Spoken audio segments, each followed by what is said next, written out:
Welcome to the Gloria Hassall Show with your girl Gloria Hassall. This program is sponsored by Glandis Essentials and the Gloria Hassall Foundation, and my clothing is sponsored by Glandis Essentials. So we're continuing the discussion with mental health and the pandemic, and how the pandemic has had an impact on our mental health in these current times. And I've got a lovely couple in front of me, Jackie and Andy, who have been giving me their brilliant opinion and knowledge on mental health. So we'll continue our discussion, and welcome Jackie and Andy. Okay. Hello. Welcome to my show. So I think we were talking about whether medical care is really resolving the problems of mental health in our society now.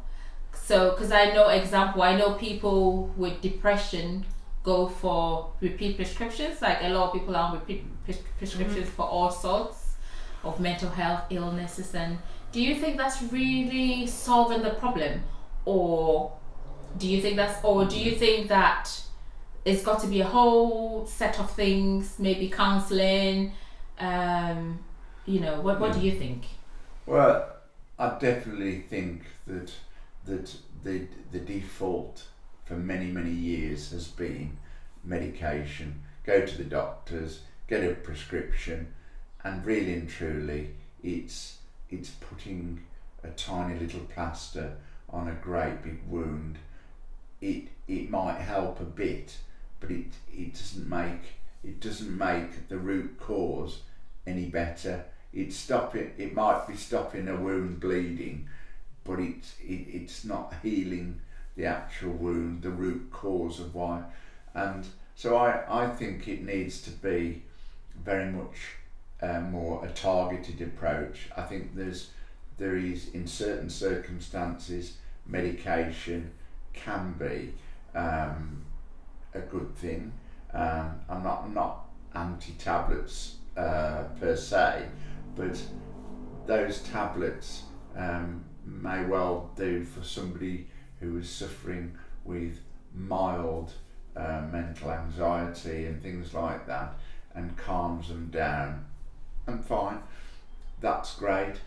But for some people, I think it's a much more complex issue that you're never going to be able to sort by taking a few pills.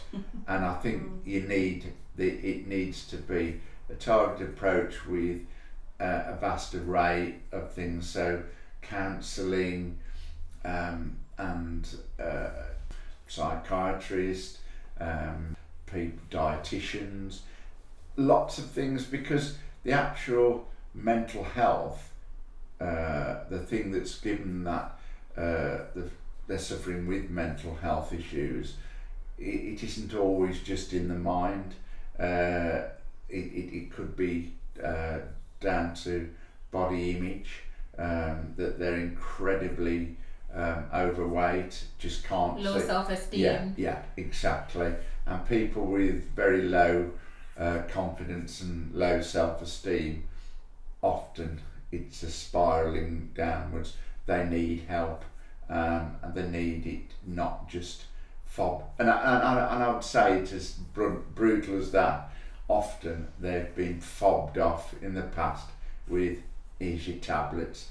I think they're just mood lifters, aren't they? Yeah. Tablets, medications, just mood lifters. Whereas it's not going to get to the root cause of the problem in the first place. What's caused the mental health? And the only way you're going to unpick that, I think, is possibly through the counselling to try and therapy. And then follow-up therapy. Yeah. So it's like a whole. Yeah, it's a whole package. Yeah. And physical. I know you've mentioned. Well, diet, yeah. I mean, exercise, physiotherapy. I mean, it might be that for some people that perhaps even surgery sometimes. I know it's quite extreme, having say a stomach stapled up and. I think it's relevant. If it's got to be done, it's got to be done. Sometimes if that's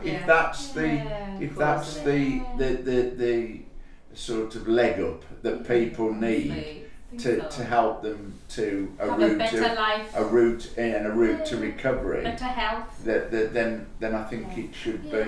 But as far as funding and thing, I just think really and truly in this day and age now, that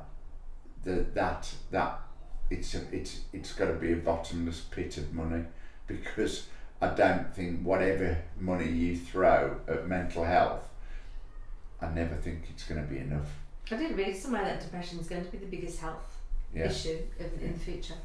I just think... Is that it? That's what I did read that it's okay. Health condition, if you like, depression will be. I just think that how life has changed and how complicated life has become, and that's why for me, going in the first throes of the pandemic, it was like going back to a very, very simplistic life, and I thoroughly stay at home. Yeah, and I thoroughly enjoyed it. There was a great novelty to it, but people laugh at me when I talk about.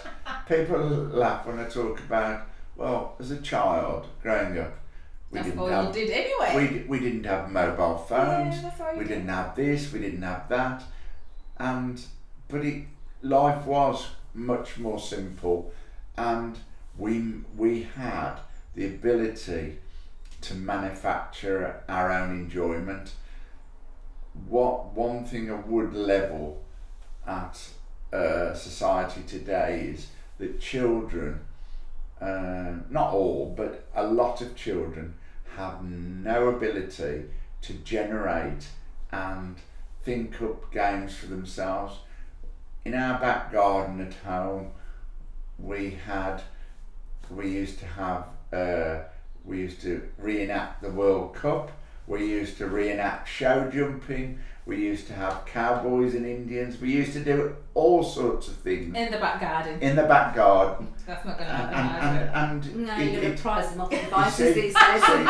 And games. So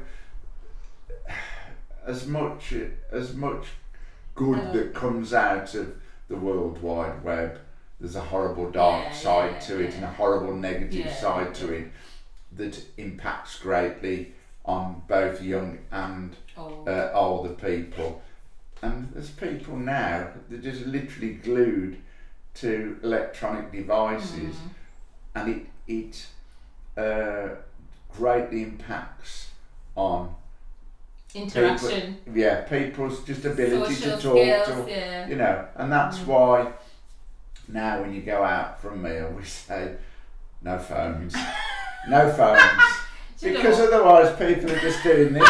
I'm guilty of the same crime. I have to literally make an effort to put the phone down. Yeah. Honestly, like I have to tell myself, no phone, put it down. Yeah. If not, you just put the phone. Yeah. It's like an addiction. It's like it's become a part of us. We have a phone-free zone at my fire cadet group, and I just say, put no your phone, phones. no phones. We lock them away, phones. and they've been away on a week's camp without a phone, and suddenly they've woken up to a different world. And actually, I said, "Do you really miss your phone?" No, actually, I didn't. No. But the thought of missing it was horrendous at the start of the week. Oh, I'm going to last a week without my phone.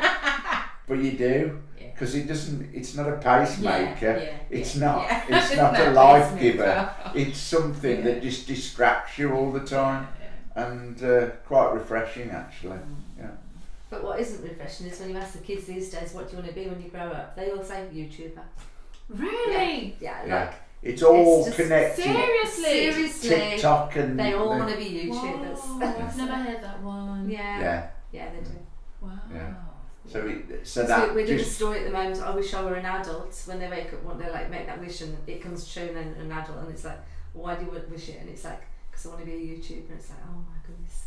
Wow. It's just so like, well, you just see the power. Yeah. The power that the internet. the actual internet and mobile phones have had. I think they think it's an easy way of making money. To be fair. Thing is, you can be a YouTuber, but you should do something else, because people have multiple skills and they do multiple things. So I wouldn't slash it if a child wants to be a YouTuber, but it's not the first thing I want to hear. Do you know what I mean? Like, I want to hear something, and then YouTuber. Well, let's go back to one of the questions you asked before, and you think, well, you have those as that's a hobby.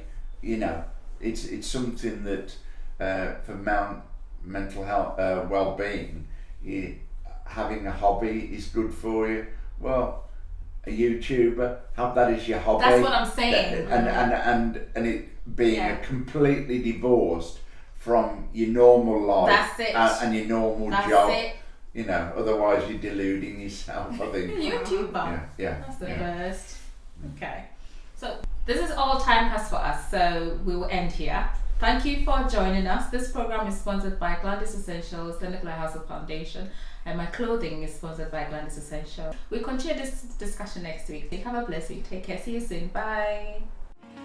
Gloria Hassall Show comes your way every Saturday, 7 p.m. on Sunny TV with your host, Gloria Hassall, to break down the importance of addressing and discussing issues like current affairs, marriage, culture, economy, health, wealth, and education on Gloria Hassall Show, 7 p.m. every Saturday on Sunny TV.